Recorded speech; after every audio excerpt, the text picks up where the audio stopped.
오늘 시편도 도움을 구하는 시편입니다. 지키시고 보호하시는 하나님에 대한 완전한 신뢰를 고백하는 시편이죠. 그런데 오늘 시편을 이제 바라보면서 우리가 한 차원 넘는 영성이 무엇인지를 시편 기자는 보여주고 있습니다. 한 차원 넘는 영성이라는 것이 무엇일까요? 지금 현재의 문제를 놓고 기도하면서 그 현재의 문제를 뛰어넘는 하나님의 섭리를 발견하는 것이죠. 그리고 모든 것을 주관하는 하나님이 어떤 분이신지를 발견하시는 겁니다. 우리가 믿음에 대해서 소개하고 있는 히브리서 11장 1절을 많은 분들이 암송하고 있습니다. 믿음은 바라는 것의 실상이요 보지 못하는 것의 증거니 라고 얘기하고 있죠. 그래서 우리가 지금 현재 눈에 보이지 않지만 눈에 보이는 것에 집착하지 않고 눈에 보이지 않는 하나님께서 이루어 가시는 그 역사를 인정하고 받아들이는 것, 그것이 사실은 믿음입니다. 그런 의미에서 오늘 본문은 이제 시인이 어느 정도의 믿음을 가지고 있는지, 하나님에 대해서 어떻게 신뢰하고 있는지를 이야기하고 있습니다. 오늘 본문은 배경을 가지고 있어요. 배경을 이제 이렇게 얘기하고 있죠. 사울이 다윗을 죽이려고 사람을 보내어서 그의 집을 감시하고 있을 때에 다윗이 지은 시라고 얘기하고 있습니다. 사무엘상 19장 대략 11절에서 17절의 맥락을 두고 얘기하고 있는 것으로 추정합니다. 정확하게는 어느 본문이다라고 얘기할 수 없지만 사울이 사람을 보내서 다윗의 집을 감시하고 다윗을 이제 집에 있는 다윗을 죽이려고 했던 때가 사무엘상 19장입니다. 이때 이제 사울이 다윗을 죽이기로 완전히 마음을 먹죠. 그런데 그 다윗을 죽이려고 하는 그 사울을 방해하는 자가 존재하니 그 누가냐면 다윗의 아내였던 미갈입니다. 미갈은 사울의 딸이죠. 사울의 딸이었던 미갈이 원래 그 사울이 다윗을 죽이려고 했던 정보를 미리 알고 이제 다윗을 살리려고 집에서 도망을 치게 만듭니다. 그리고 다윗은 이 미갈의 도움으로 살아나게 되죠. 이후에 다윗은 누구에게로 도망가냐면 사무엘에게로 도망갑니다. 이때는 이미 전세가 역정되어서 사울이 사무엘보다 훨씬 더 강한 힘을 가지고 있을 때였습니다. 사무엘은 아주 강력한 선지자였지만 이스라엘에서 가장 존경받는 선지자였지만 사울을 어찌하지 못했습니다. 당연히 사울은 다윗이 사무엘에게 있다는 소식을 듣고 어떻게 했겠어요? 부하들을 보내죠. 죽이려고 보냅니다. 근데 하나님께서 역사하셔서 사울이 보낸 모든 사람마다 하나님의 영이 임해서 예언하고 춤추고 노래하는 일들이 계속 벌어지는 거예요. 결국은 이제 사울조차도 이제 너희들이 못하니까 내가 직접 가서 내가 직접 죽일게 라고 직접 가는데 사울조차도 이제 예언하게 되는 일들이 벌어지죠. 그래서 사울도 선지자냐 사울도 예언자냐라는 이제 노래가 나중에 만들어지게 되는데 그 노래가 이 사건에서 기인합니다. 그 맥락을 두고 있는 거예요. 결론적으로는 다윗은 사울을 피해서 도망갑니다. 그리고 가장 사랑하는 친구였던 요나단을 만나서 위로를 얻고 다시 이제 도망자의 신세로 완전하게 자기가 전락하게 되었다라는 것을 깨닫게 됩니다. 그 전까지만 해도 다윗은 조금의 위기만 넘기면 사울이 마음을 바꾸지 않을까라고 생각했던 것 같아요. 그래서 요나단도 만나고 이스라엘 지역을 떠나지도 않았던 것 같습니다. 근데 이제 요나단을 만나자마자 다윗이 직감하죠. 그리고 요나단의 말을 듣고 나서 나는 이제 완전 도망자의 신세구나. 그리고 이제 적국으로 망명하는 사태까지 벌어지게 됩니다. 다윗이 처음 사울이 자신을 죽이려고 할 때 그때를 배경으로 두는 것이 오늘 시편입니다. 정말 다윗이 그때 직접 쓴 저자냐는 우리는 확실히 알 수 없어요. 다만 이 시편을 편집한 편집자는 배경을 이렇게 두고 있다는 것입니다. 특별히 우리가 더 깊게 고민할 필요는 없겠죠. 뭐 학자들의 영역은 있지만 아마 영원히 밝혀지지 않을 겁니다.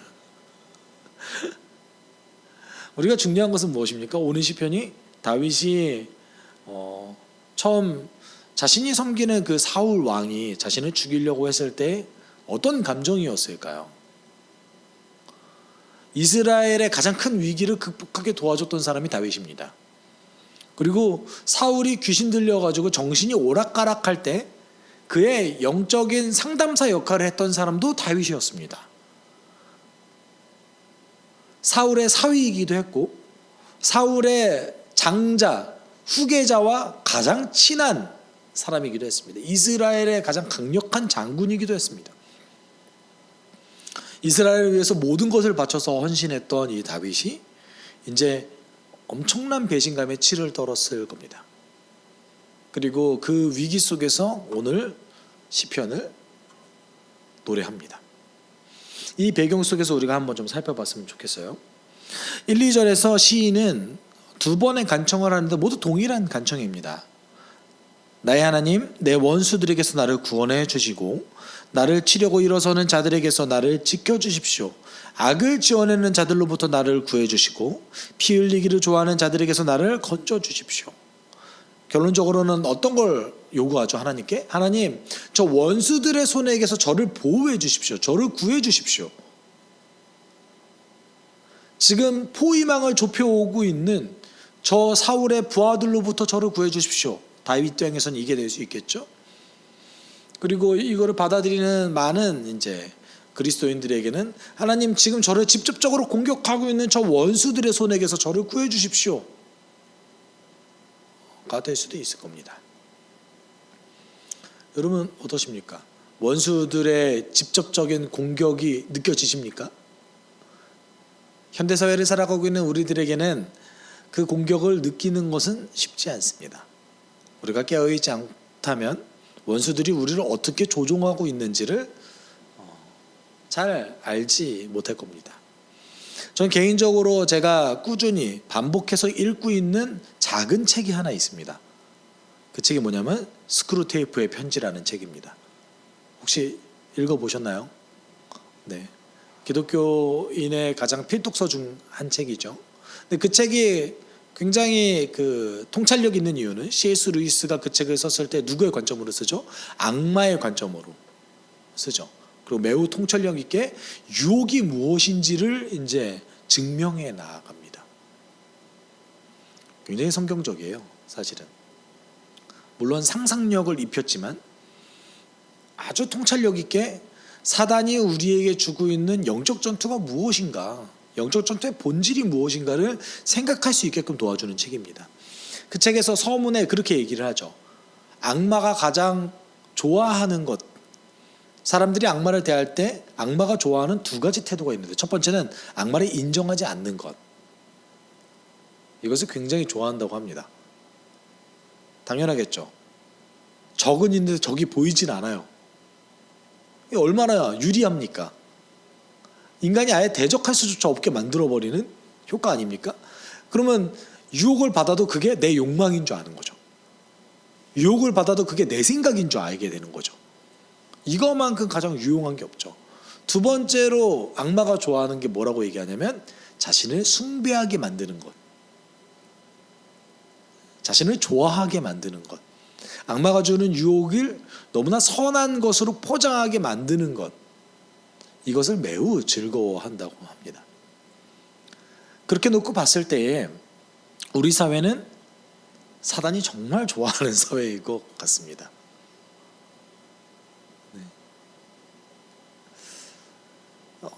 물론 과거에도 수많은 유혹이 있었고, 과거에도 세상에는 많은 범죄도 있었고 어려움이 있었고, 우리는 아직 100년도 되지 않은 그 시간 동안에 세계 1차 대전, 2차 대전을 겪고 있고요.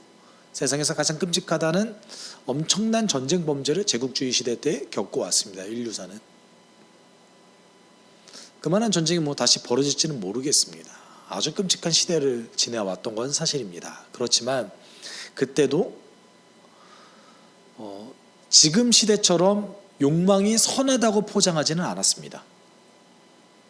지금은 오히려 욕망이 굉장히 선한 것으로 포장을 해서 그 욕망을 누리는 인간의 권리가 너무나 당연하다고 얘기하고 있죠.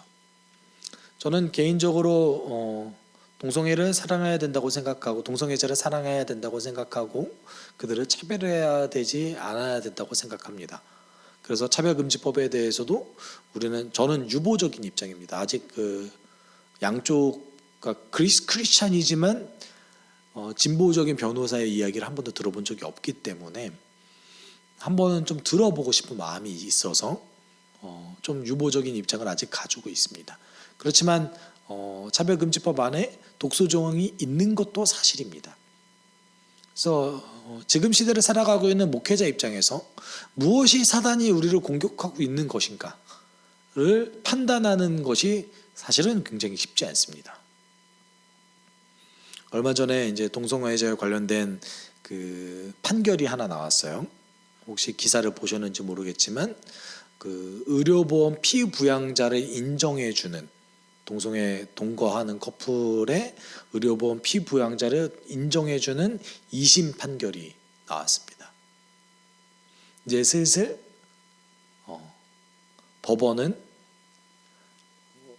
하나의 사실혼까지는 아니어도 하나의 어떤 깊은 관계성을 인정하는 데까지는 나아가고 있습니다. 그리고 우리 사회는 그것을 앞으로는 진보라고 받아들일 겁니다.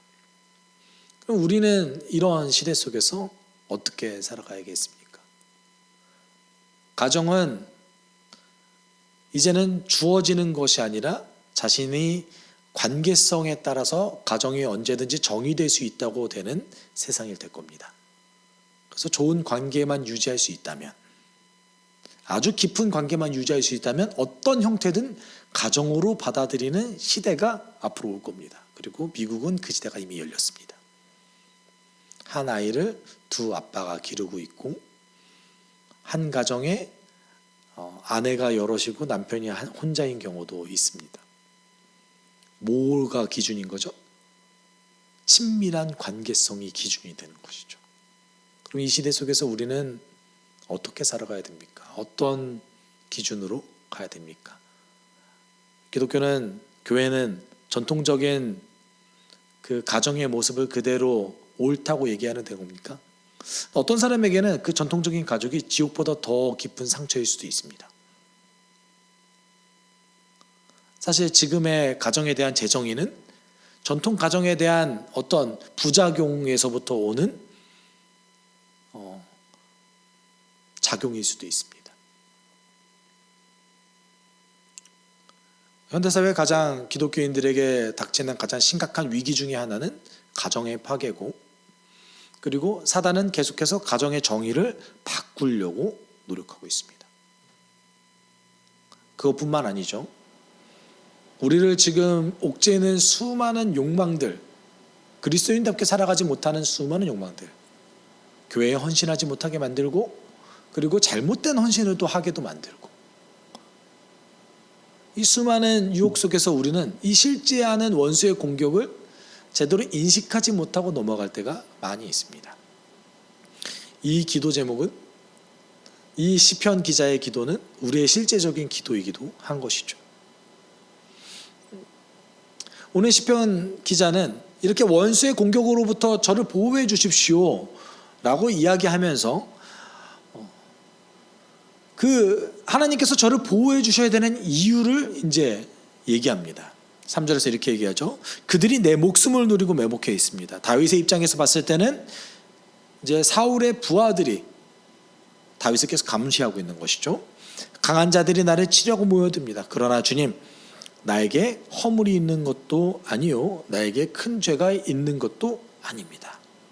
여러분, 우리가 죄가 있어서 사단이 우리에게 유혹을 하는 겁니까? 우리가 죄가 없나요? 죄가 있죠. 안에 죄의 본성들이 있습니다. 그렇지만 그리스도인은 의인이잖아요. 예수 그리스도께서 우리를 의인으로 부르셨습니다. 그럼에도 불구하고 우리를 향한 실제적인 공격이 있죠. 그것은 우리가 잘못해서 이루어지는 것이 아니라 사단은 어떻게든 우리를 무너뜨리기 위해서 계속해서 공격합니다. 때때로 우리는 유혹에 넘어질 때 지나치게 우리 스스로를 자책할 때가 많아요. 네. 근데 우리가 때때로는 이런 태도로 기도할 필요가 있는 거죠. 하나님, 나와는 상관없이 저 원수가 저를 이렇게 공격하고 휘둘리려고 하고 있습니다. 그렇기 때문에 당신이 개입하시는 것이 필요합니다. 이런 기도가 필요하다는 것이죠.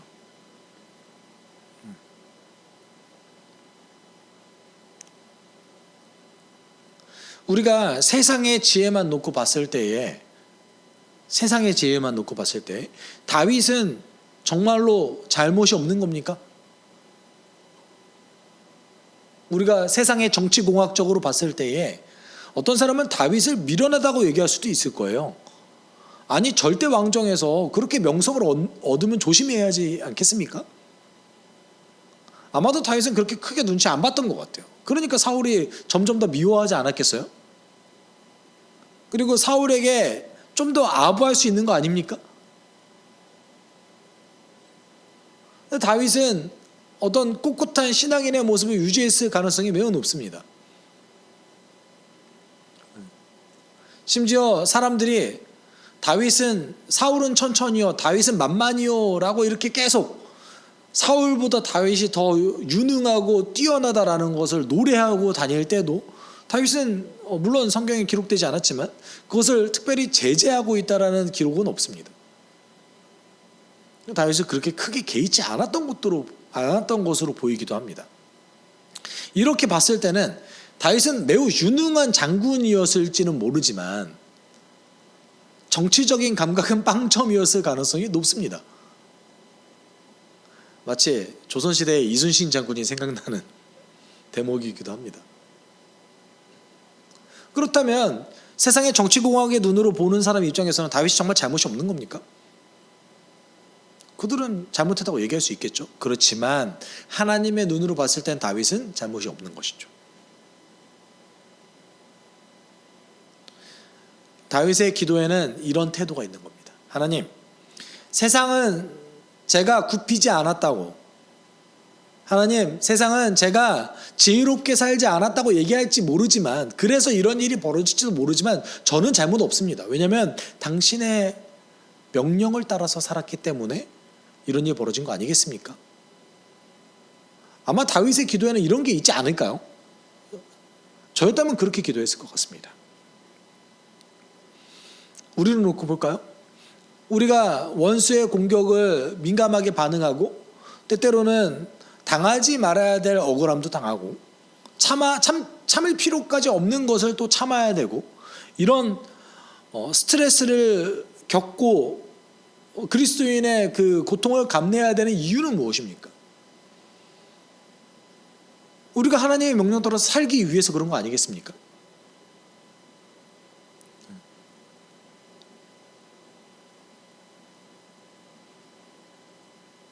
그때 우리도 이렇게 기도할 수 있는 거죠. 하나님, 저 잘못 없어요. 당신 뜻대로 살지 않았습니까? 그러니까 당신 저에게 개입해 주셔야 됩니다. 이런 담대한 기도가 필요한 것이죠.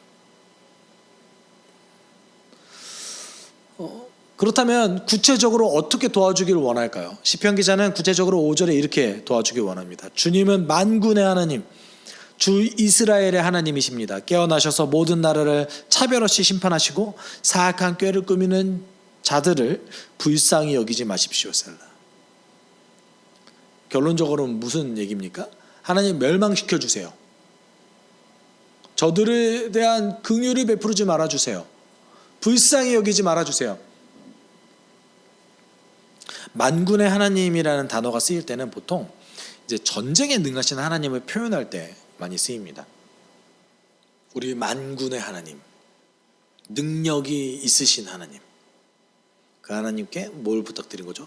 저들을 말살시켜 주십시오. 저 원수를 완전히 멸망시켜 주십시오. 이렇게 받아들였던 것이죠. 저는 때때로 이제 다윗의 인생을 보면 매우 놀라운 지점을 발견하게 됩니다. 여러분 같으시면 다윗이 사울을 죽일 수 있는 기회가 2번이나 있었잖아요. 사울이 자고 있을 때 다윗이 자고 있는 사울 앞에 서는 장면이 사무엘상에는 2번이나 등장합니다. 그런데 만약에 저였다면 이런 생각을 좀 했을 것 같아요. 하나님 이런 기회를 주셔서 감사합니다. 그리고 그 즉시 바로 사울을 죽였을 것 같아요. 안 그럴까요? 많은 분들이 그럴 것 같은데. 이런 기회를 주셔서 감사해요. 하나님, 이게 하나님이 저를 도우시는 거군요. 라고 생각할 수 있는 거 아닙니까? 충분히. 어떠십니까? 여러분 같으시면 어떠실 것 같으세요? 우리 현대 그리스도인들이 못하는 부분 중에 하나인 거죠. 분별력 있게 이것이 정말 하나님이 원하시는 것인지 원하시지 않는 것인지를 찾지 못하고 현재의 이득을 가지고 하나님께서 하셨다라고 생각할 때가 많습니다. 근데 다윗은 그렇지 않았다라는 거예요. 아마 한 10명 중에 15명 정도는 현대 그리스도인이었다면 thank you God 엄청 그 기회를 즐거워했을 것 같아요. 하나님 드디어 제가 사는군요. 드디어 제가 이제 이 원수를 무찌를 수 있거든요. 심지어 오늘 이렇게 기도했잖아요. 원수를 완전히 싸그리 멸망시켜달라고 기도하지 않았습니까? 근데 다윗은 그러지 않았다라는 거예요. 이유는 무엇입니까? 사울이 하나님께서 세우신 왕이기 때문에 하나님의 특별한 역사가 아니고서는 이 사람을 내려오면 안 된다라는 의식이 있었어요. 다윗에게는. 어떤 뭔가 좀 다른 사람이었던 것은 확실합니다. 다윗은 정말 다른 사람이었어요. 아주 깊은 영성을 가지고 있는 사람이었던 것은 분명합니다. 그리고 적어도 그가 타락하기 전까지 엄청난 분별력을 가지고 있었던 것도 분명합니다. 시편과 사무에서는 그것을 이야기하고 있습니다. 그러면서 이렇게까지 원수를 멸망시켜 주셔야 되는 이유를 6절 7절에 이제 그 악인의 특성을 얘기하면서 다윗은 노래합니다. 그들은 저녁만 되면 돌아와서 개처럼 짖어대면서 성안을 이리저리 쏘다닙니다. 그들은 입에 거품을 물고 입술에는 칼을 물고서 누가 들으랴 하고 말합니다. 지금 이제 악한 자들, 원수가 너무 위험한 자들이라는 것을 얘기하고 있죠. 하나님께서 개입하시지 않는다면 더 큰 피해가 일어날 겁니다라는 어떤 설득인 거예요. 근데 앞에 6절은 뒤에 이제 14절에서도 한 번 더 등장합니다. 강조하고 있는 거예요.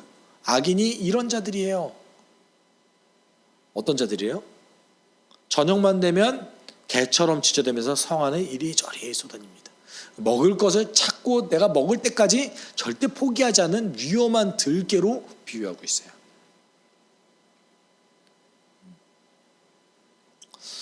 우리를 지금 무너뜨리려고 하는 사단도 이와 비슷하죠.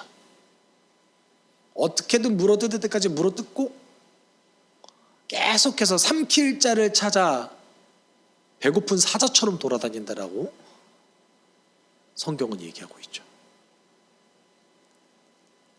근데 저도 날마다 그 정도까지 인식하고 살아가지 않는 것 같습니다. 근데 우리의 분별력은 이런 인식에서 오는 것 같아요. 지금 나의 생각을 삼키려고 누가 노력하고 있다? 원수가 노력하고 있다. 그렇지만 본인이 이제 사단이 또는 원수들이 나 힘이 세, 나는 위험해 그러면서 이제 위협하면서 다니지만 하나님 입장에서는 가소롭겠죠. 그러나 주님께서는 그들을 비웃으시며 민족을 조롱하실 것입니다. 왜냐하면 하나님은 훨씬 더 크신 분이시니까요. 그리고 하나님의 힘과 능력과 하나님의 그 사랑을 이제서야 시인은 확신합니다. 처음에 어떻게 시작했죠? 시인의 기도가 도와주세요. 당신이 도와주셔야 될 이유는 제가 지금 무죄하기 때문입니다. 제가 억울하게 지금 당하고 있어요. 어떻게 도와주셔야 돼요? 하나님, 저들을 망하게 해주세요. 나를 지금 억울하게 힘들게 하는 저 원수를 망하게 해주세요. 왜냐하면 저들은 위험한 자들이에요. 여기까지 이렇게 고백을 했어요, 시인이. 그리고 하나님의 능력을 확신해요. 9절 10절 우리 같이 읽어볼까요? 시작. 나의 힘이신 주님, 주님은 내가 피할 요새이시니 내가 주님만을 바라봅니다. 한결같은 사랑을 베푸시는 하나님께서 나를 영접하시려고 오실 것이니 하나님께서 내 원수가 망하는 꼴을 나에게 보여주실 것이다. 지금 뭐를 확신하죠? 하나님이 나를 보호하실 것이라는 것을 확신해요. 확신에 이른 거죠. 1, 2절의 기도 제목은 뭐였어요? 도와주세요죠. 그러면 이제 9절, 10절에서는 그 도와주실 것을 확신하게 된 거죠. 그의 기도를 통해서. 그럼 이렇게 확신하게 됐을 때 하나님을 신뢰하는 그 신뢰의 결과가 어떤 것으로 반영될까요? 여러분, 하나님을 확신했을 때 우리의 태도가 좀 달라지는 게 있을 거 아닙니까? 아직도 불안에 떨진 않을 거 아니에요. 하나님 도와주실 것이라는 확신이 있으니까. 오늘 시인은 나의 원수가 멸망할 것이라는 확신, 소망으로 이어져요. 이상하죠? 하나님께서 나를 도와주실 것입니다. 보호하실 것입니다. 라는 확신을 얻고 나서 생각이 어디로 이어져요? 원수가 망할 것이다 라는 소망으로 이어진 거죠. 어떻게 이게 연결될 수 있을까요? 13절에 이렇게 얘기해요. 주님의 진노로 그들을 멸하여 주십시오. 하나도 남김없이 멸하여 주십시오. 하나님께서 야곱을 다스리고 계심을 땅끝까지 일러 주십시오. 셀라. 원수 멸망에 대한 소망을 품게 돼요. 그 전까지 원래 처음의 기도 제목은 뭐였습니까? 살려주세요였어요. 도와주세요였어요. 하나님이 저들을 치셔야 됩니다라는 하나님을 향한 성토였어요. 그런데 하나님의 보호하심에 대한 확신을 얻자 어떤 소망을 품게 돼요? 원수가 망할 것이다라는 소망을 품게 돼요. 이것이 어떻게 소망일까요? 우리에게도 이게 소망이죠. 그런 세상을 꿈꾸지 않습니까? 원수의 유혹이 없는 세상. 내가 그 어떤 유혹도 없이, 내 생각의 왜곡도 없이 오로지 그리스도를 섬기는 데에 몰두해도 너무나 즐겁고 행복하고 풍족한 그 세상, 하나님을 섬기는데 갈등이 전혀 없는 세상, 그것이 언제 열리겠습니까? 하나님께서 원수를 심판하실 때 아니겠습니까? 우리는 그때를 언제라고 얘기하죠? 재림의 때라고 얘기하죠. 이사야 56장 7절에서 얘기했던 보복의 날인 거죠. 우리가 소망해야 될 날인 거죠. 그러니까 하나님의 보호하심을 확신한다는 것은 지금 제가 안전하군요. 이 정도에서 마무리되는 것이 아니라 하나님께서 나를 지금 억누르게 하는 그 원수들의 모든 세력을 꺾으실 것이거든요 라는 소망에까지 이어지게 만든다는 거예요. 이것이 시편은 계속해서 우리가 이제 추구해야 될 영성을 좀 얘기해주고 있는 것 같아요. 우리는 어디까지 바라보고 어디까지 기도해야 되는가? 어디까지 소망을 품어야 되는가? 오늘 시편 기자는 물론 개인적인 걸 수도 있습니다. 지금 자기는 도망자의 신세에 불과하잖아요. 꿈이나 꿀 수 있겠습니까? 너무나 강력했던 저 사울이 멸망한다는 것이 상상이나 가겠습니까? 이스라엘의 가장 위대했던 선지자 사무엘조차도 사울을 어찌하지 못하고 있는데. 근데 저는 가끔 이런 기도를 신약 성경에서 또는 구약에서도 자주 보는 것 같아요. 예를 들어서 사도 베드로가 소망을 노래합니다. 전 세계 만방 곳곳에 교회가 세워지고 사도들이 그런 소망을 노래해요. 땅끝까지 복음이 전파되는 소망을 예수 그리스도의 명령이 지켜지는 그 소망을 품고 노래합니다. 그리고 그 소망이 이루어졌죠. 이스라엘 유대 지역에서 대한민국까지 복음이 전파되려면 동으로 가나 서로 가나 끝까지 가야 되잖아요. 근데 그것이 이루어지지 않았습니까? 근데 기독교인이 10,000명이 넘어가는 것이 100년 정도 걸렸다고 해요. 엄청 막 이렇게 막 갑자기 팍 퍼지고 이러지 않았어요. 엄청난 극소수의 사람이 그 모진 고난을 뚫고 역사를 넘어서서 그 복음이 이 대한민국까지 왔다라는 사실인 거죠. 사도가 그걸 알았을까요? 저는 알았을 거라고 봐요. 그걸 꿈꿨을 거라고 봐요. 왜냐하면 그것이 최종적으로 그리스도인이 꿈꾸는 영성이거든요. 왜냐하면 그것이 하나님께서 그들에게 보여주셨던 하나님의 비전이었거든요. 오늘 시편에 의하면 그 영성을 꿈꾸는 거죠. 하나님께서 일하시는 그 영성.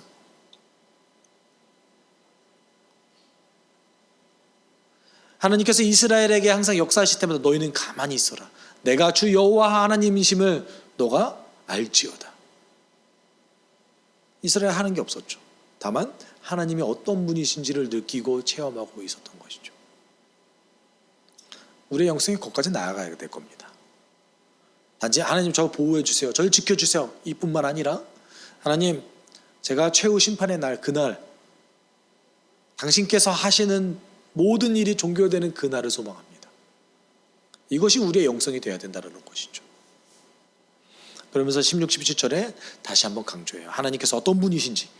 그러나 나는 나의 힘이 되신 주님을 찬양합니다.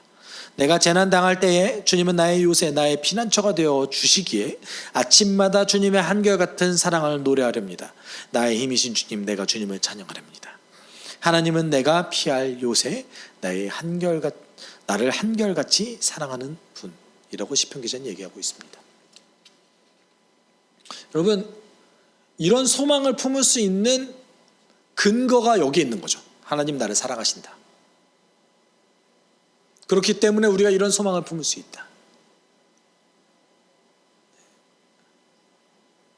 여러분 가정 가운데 또는 여러분의 인생 속에서 품으실 소망은 어떤 겁니까? 품으십시오. 꿈꾸십시오. 안 될 것 같아도 하십시오. 하나님은 하실 수 있습니다. 하나님은 막힌 담을 허물 수 있습니다. 하나님은 능히 하실 수 있는 능력을 가지고 계십니다. 왜냐하면 우리가 변했거든요. 왜냐하면 여러분 스스로 돌아보셨을 때 저는 그래요. 저만큼 강박한 사람이 없어요. 근데 하나님이 매년 저를 변화시키세요. 매년 저를 성장시키세요. 어떻게 해요? 하나님 닮아갈 수 있도록. 예수를 조금이라도 닮아갈 수 있도록. 우리를 변화시키는 그 하나님은 능력이 있으셔서 일을 행하실 수 있습니다. 여러분 소망을 품으십시오. 여러분 가운데 일 행하시는 하나님의 능력이 체험될 줄로 믿습니다. 우리 기도할 때 하나님 제가 놀라운 소망을 품게 주님 도와주십시오. 교회에 대한 소망, 개인에 대한 소망, 가족에 대한 소망, 그 미래에 대한 소망, 자녀에 대한 소망, 하나님 그 놀라운 소망들을 품게 주님 도와주셔서 하나님의 일하심과 놀라운 역사가 내 삶 가운데 끊임없이 이어지는 그런 일들이 벌어지게 나를 도와주십시오 라고 우리가 함께 기도하도록 하겠습니다. 사랑 많으신 하나님 아버지